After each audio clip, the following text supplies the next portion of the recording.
Bonjour à tous, ravi de vous retrouver pour Afrique Hebdo. Au sommaire cette semaine, du plastique recyclé pour construire des écoles en Côte d'Ivoire, une initiative qui nettoie Abidjan de ses déchets polluants et permet aux élèves d'avoir des bâtiments plus adaptés. Notre invitée cette semaine est l'une des rares humoristes femmes du continent. Elle nous parlera justement de la place grandissante des femmes sur la scène du rire. J'aurai le plaisir de recevoir Priska. Pour finir, je vous propose un périple par le fleuve Sénégal, un paradis pour les oiseaux migrateurs et une balade apaisante pour quelques heureux touristes. La capitale économique de Côte d'Ivoire produit chaque jour près de 300 tonnes de déchets plastiques, une pollution qui menace notamment la santé des enfants. UNICEF a décidé de s'allier à une entreprise de recyclage pour faire de ces ordures des briques afin de construire des écoles. Un projet écolo, mais qui vise aussi à pallier au manque de salles de classe et à générer des revenus pour les familles les plus vulnérables. C'est un reportage de notre correspondant Thaïs Brook. Du plastique à tous les coins de rue, Abidjan se noie sous le polluant matériau. Dans cette décharge, des petites mains trient les déchets et récupèrent le plastique. C'est leur gagne-pain. Depuis quelques mois, leurs conditions se sont améliorées. On est rentré dans une société, franchement, c'est très intéressant, c'est bon. C'est très bon même. Les revenus de ces femmes ont plus que doublé depuis qu'elles livrent le plastique récolté à un client unique, l'entreprise colombienne Conceptos Plásticos. Inaugurée l'année dernière, l'usine transforme les déchets plastiques en matériaux de construction. Vous voyez tout le type de plastique ici. Voilà. Parce que là, maintenant, on va le broyer et on va maintenant là-bas le densifier pour pouvoir l'utiliser maintenant dans notre procédé de fabrication. Le produit fini, des colonnes et des briques en plastique. Un matériau bon marché, plus résistant et plus léger que les briques traditionnelles. Toute la production est destinée à l'UNICEF pour construire des salles de classe. Il y a un manque de salles de classe en Côte d'Ivoire et l'une des raisons pour lesquelles les enfants ne vont pas à l'école, c'est à cause de ce manque de classes ou parce qu'elles sont bondées. Dans ce quartier d'Abidjan, juste à côté de l'ancien bâtiment, une salle toute neuve a vu le jour. Les enfants, ça va bien? Principal avantage selon ce professeur, le plastique isole mieux que le béton. Lorsque nous rentrons dans la classe, il fait moins chaud, contrairement au bâtiment ordinaire. Il y a de l'air, on est vraiment à l'aise lorsque nous dispensons le cours. L'UNICEF a déjà construit 61 salles de classe en plastique recyclé à travers le pays et de nouvelles sortent de terre chaque mois. On reste à Abidjan, qui est connue pour être la capitale africaine du rire depuis que l'illustre président fondateur de la République très démocratique du Gondwana, Maman, y a installé son festival humoristique. Fini le temps où les sketchs mettaient en scène des monstres sacrés de l'humour. Des hommes avec des épouses ou des maîtresses ont rôle secondaire. Aujourd'hui, les femmes jouent les premiers rôles, souvent dans leurs propres vidéos. Et on retrouve justement l'une des ambassadrices de cet humour au féminin, Priska. Bonjour Priska, merci d'être avec nous. Est-ce que l'on assiste à la naissance d'une nouvelle génération féminine du rire ?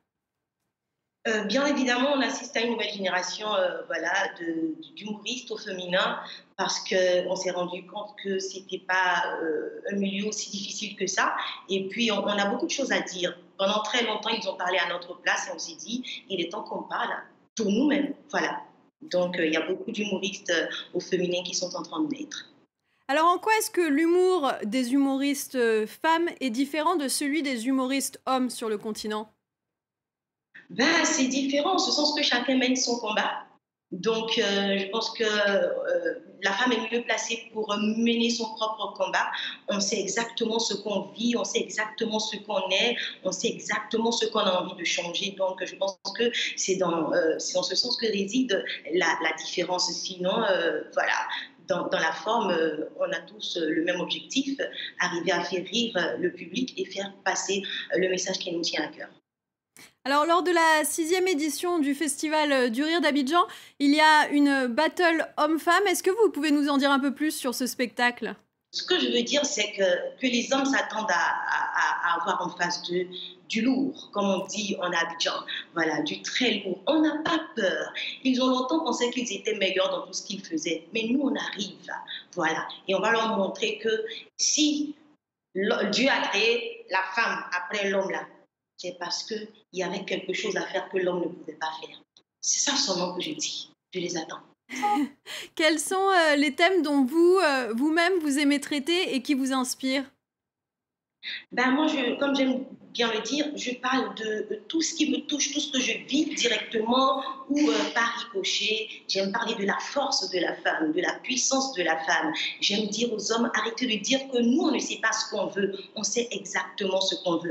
Arrêtez de dire que nous sommes le sexe faible. Au contraire, nous sommes le sexe fort. Donc, c'est un peu de tout ça que je parle. J'essaie de faire prendre conscience à la femme qu'elle est puissante, en tout cas à celle qui n'en a pas conscience. Je ris un peu de nous, c'est de l'autodérision. Voilà, je parle de nos chaussures qui nous coincent, je parle de nos vêtements, de nos perruques, je parle un peu de tout ce que la femme vit au quotidien en fait. Alors, vous aimez rire et faire rire, mais vous vous engagez aussi pour des sujets sérieux. On va regarder un extrait d'une vidéo que vous avez enregistrée pour ONU Femmes pour sensibiliser sur le viol contre les mineurs. Bien sûr. Tu dis quoi même depuis là?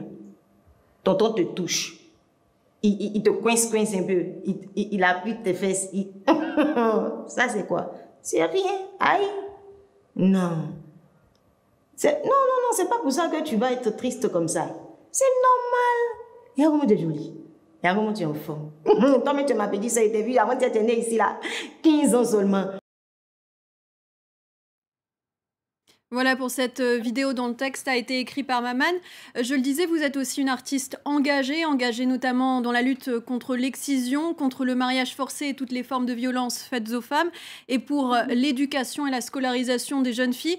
Pourquoi avez-vous choisi de vous mobiliser et comment vous y prenez-vous ?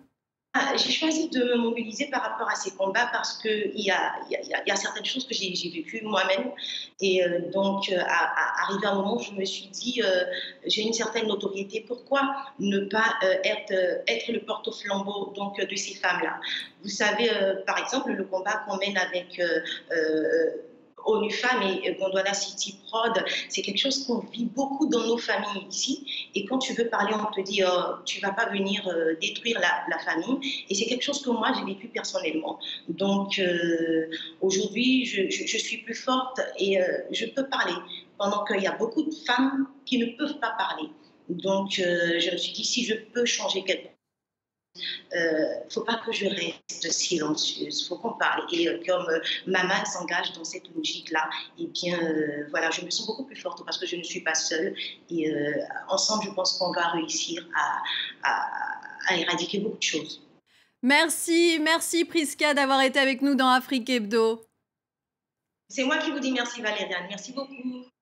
Cap désormais sur le fleuve Sénégal, on embarque à bord du Bou El Mogdad pour une croisière hors du temps.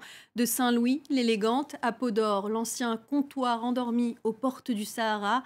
Au fil de l'eau, vous allez le découvrir, des paysages éblouissants et la richesse d'une faune exceptionnelle. Reportage signé Nicolas Bertrand et Céline Marchand.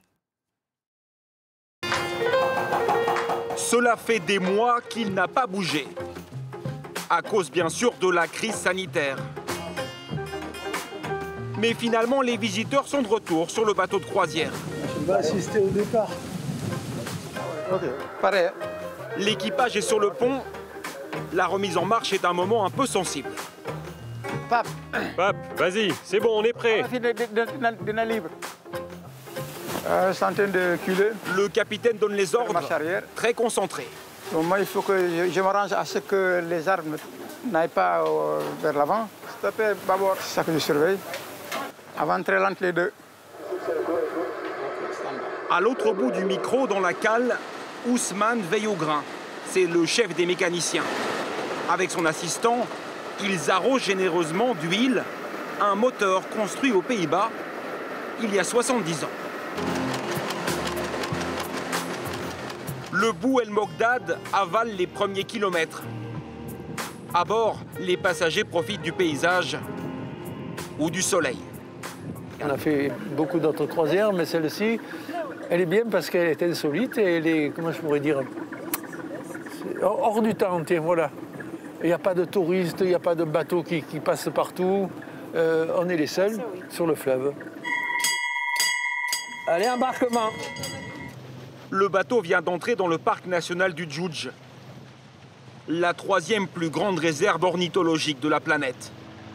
Le paradis de millions d'oiseaux. La balade se fait désormais sur une pirogue à fond plat, au milieu des roseaux. Pour Ansoumana Badji, le guide, c'est le meilleur moment de la croisière. Il est incollable sur toutes les espèces du parc. Quand il y a les vols de migration, souvent c'est de nuit qu'ils aiment se déplacer parce qu'il fait beaucoup plus frais et on est maintenant en face d'une colonie de flamants roses. Chaque année, environ 3 millions d'oiseaux migrateurs transitent par le parc. Pour les visiteurs, c'est un moment féerique, un peu romantique aussi. Mais attention tout de même, où vous mettez les mains. Juste à droite. On va rendre une île. Voilà. Voilà. Il essaye de nous éviter, il veut contourner. Mais il est quand même balèze. Hein? Les reptiles, en général, à la nage, c'est la queue qui bouge. Ah bah, tu m'étonnes. Sur cette île, 8000 pélicans sont en train de faire leur nid. Ils peuvent aller pêcher jusqu'à 10 km et revenir au coucher du soleil. Vous voyez un pélican dont la taille du palais déborde disons, la taille normale, c'est qu'il rapporte du poisson aux petits qui sont dans le nid. Pour Ansoumana, au milieu de cette nature fascinante, c'est l'occasion de faire passer un message. Au moins, il y a un environnement qui est protégé, et par les villageois et par nous-mêmes, parce qu'on constate que ça et là, on est en train d'exterminer la planète. Et tout en sachant que celui qui paye les pots cassés, c'est l'homme lui-même. Ici, pour le moment, c'est encore la nature qui a le dessus, intacte et sauvage.